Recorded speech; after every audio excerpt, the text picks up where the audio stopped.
Okay, so this is going to be a little quick follow-up kind of video to the previous the OWC finals kind of recap and thoughts video that I posted.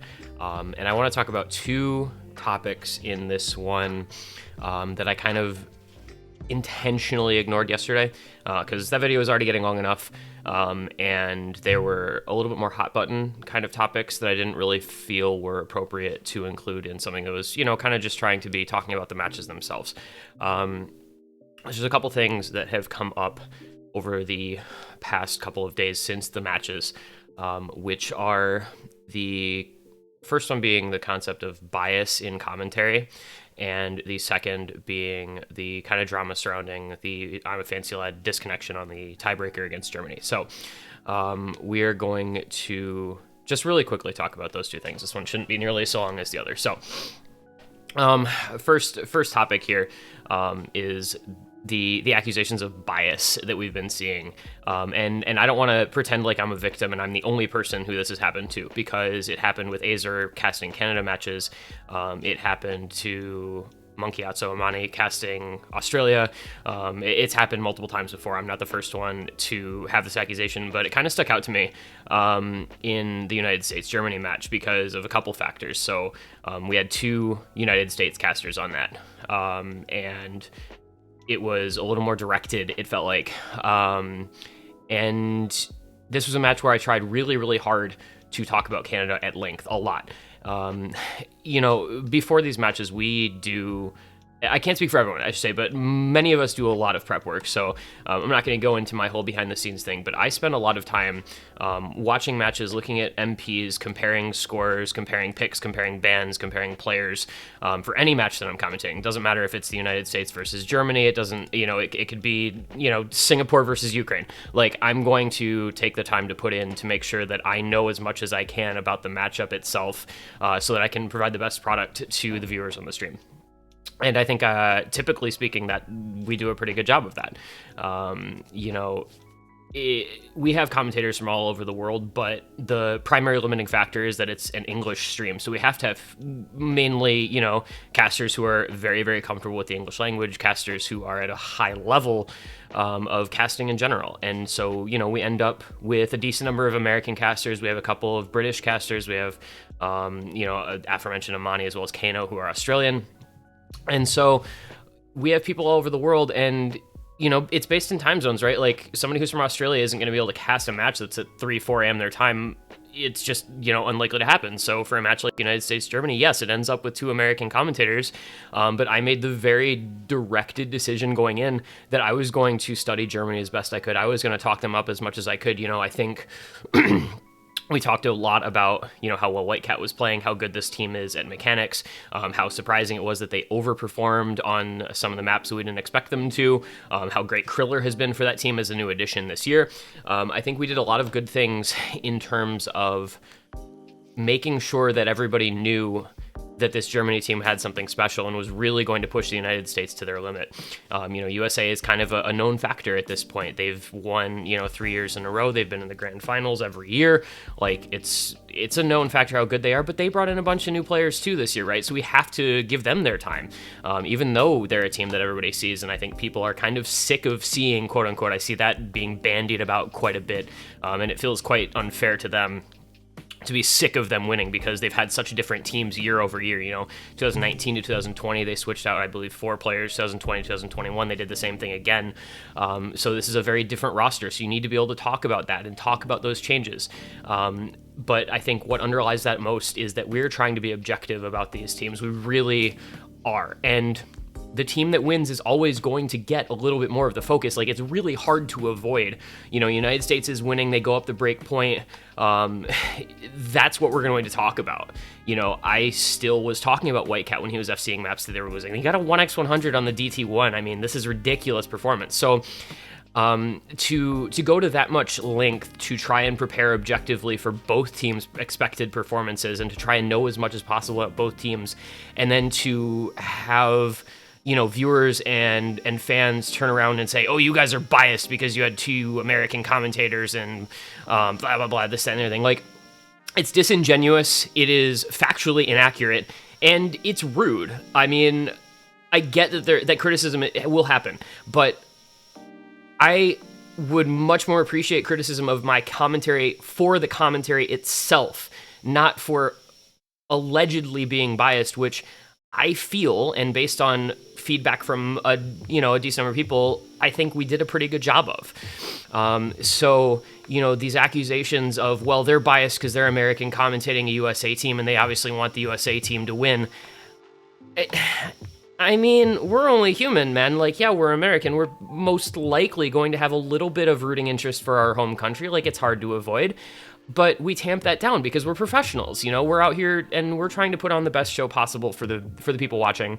And so we are doing everything we can to make sure that we're fairly balancing our discussion of both teams, both for their upsides and their downsides. If a team performs poorly on something, they're going to get called out for it. If a team performs well on it, they're going to get shouted out for it. Like we did, I think, a very good job.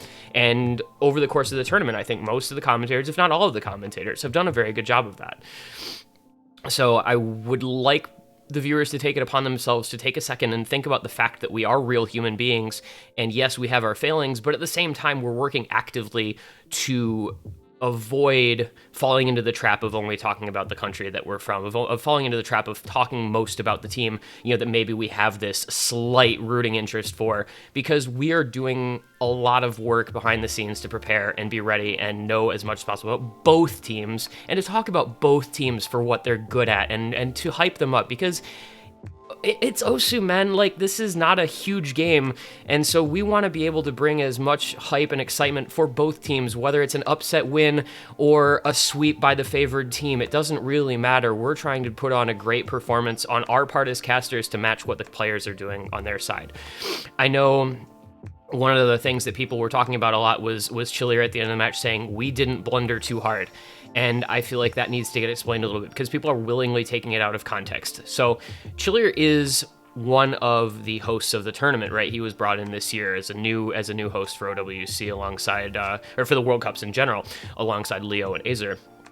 This ruling, and I'm going to talk about that as well, was a new one that we have had discussed a lot on the staff side and is something that has caused quite a bit of consternation for a lot of people. And when he says we didn't blunder too badly, it's talking about the ruling. It's talking about how do we best approach making a fair and balanced rule set so that both teams can come out of this feeling like they're being treated fairly. And I think we did that. And I think that's what happened with this match. So him saying that is not saying we, the United States, didn't blunder and lose the match. Him saying that is we, the organizational staff of this tournament who were assigned the responsibility of making a fair and balanced rule set, managed to do that and give a ruling that the teams felt was fair. We saw feedback from them that was the case. And so that is what he is talking about. He's not talking about that as a United States player or a United States fan, or a United States-based caster. He's talking about that as a member of the OSU World Cup organizational staff.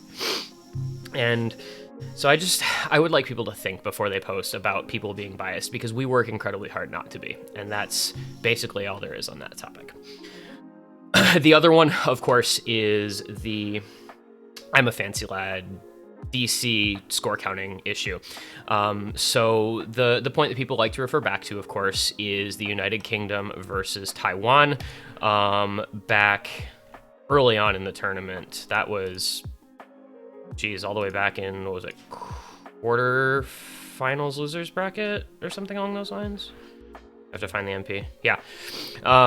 So it's semifinals, losers bracket, round 4. So, United Kingdom, I'll scroll down and find it. United Kingdom had 2 players disconnect. Without their scores, they lost this map by 250k, and they weren't given those points. And they advocated heavily for a rule change because this felt unfair to them as players. It felt unfair to them. I think for a lot of us on staff, the rule wasn't in place ahead of that time. And so it led to a lot of discussion. It led to public-facing discussion in the OSU World Cup server. It led to private internal discussion on the matter. And as a result of that discussion, the rule was changed going forward such that if players had proof of these scores, they would be counted as long as they fell under certain guidelines for what was required of that proof in the game. And In this case, yes, it would have led to the United Kingdom winning that point, winning that match maybe a little bit faster. They still won that match anyway. It doesn't end up actually affecting them in that sense, other than that one map right there. And so it led to them advocating for a rule change. Bubbleman, of course, a very vocal member of the tournament community, is the sort of person who's going to push for changes where he sees fit, and this was one of those cases. And so in very wide agreement from the players and the staff, these are the important people who are making the decisions. These are not, it's not being left up to the fans of these teams who, feel like, oh, this is unfair. It's being left up to people who, know what they're talking about, see the tournament and see the rules, and are able to make those changes in as unbiased a manner as possible. And so it led to this rule change. And this rule change was then applied in the finals match when Fancy Lad DC'd. United States lost by like 100k or whatever without his score, won with his score. And I think it was the first application of this rule, which is why people are confused about it. They didn't really know super well. I did my best during the commentary to, kind of live update as we were seeing these discussions being had behind the scenes at that exact moment. Are we going to apply this new rule? Yes, we are, because that is the only fair thing to do. And so that's what happened. United States ends up winning with his score counted, and that rule is going to be in place going forward. If you provide adequate proof under the guidelines of the ruling, then your score will be counted even if disconnected and not officially submitted, visible on the stream or whatever the case may be. I think it was a sticking point to a lot of people because, they felt it was unfair to have a rule change during a tournament. I think people thought it was unfairly biased towards the United States because, they're the United States, they have plot armor, they're the evil villains, blah, blah, blah. But at the end of the day, we're interested in being fair to everyone. And I think Germany didn't push for requesting, a replay. They didn't argue with the ruling. They came out and said, hey, this is fine. I don't think any of us wanted to win that way anyway. We knew we would have lost if he'd had his full score because, he probably would have gotten like 400K or something, 400, 500K because it's Fancy Lad. He's going to put up a good score. And so, that was the expected result, was that Germany would have lost that point. They were fine with that. USA, obviously, I think if it had felt unfair to them, they would have said something about it because I think generally speaking, they're pretty upstanding guys.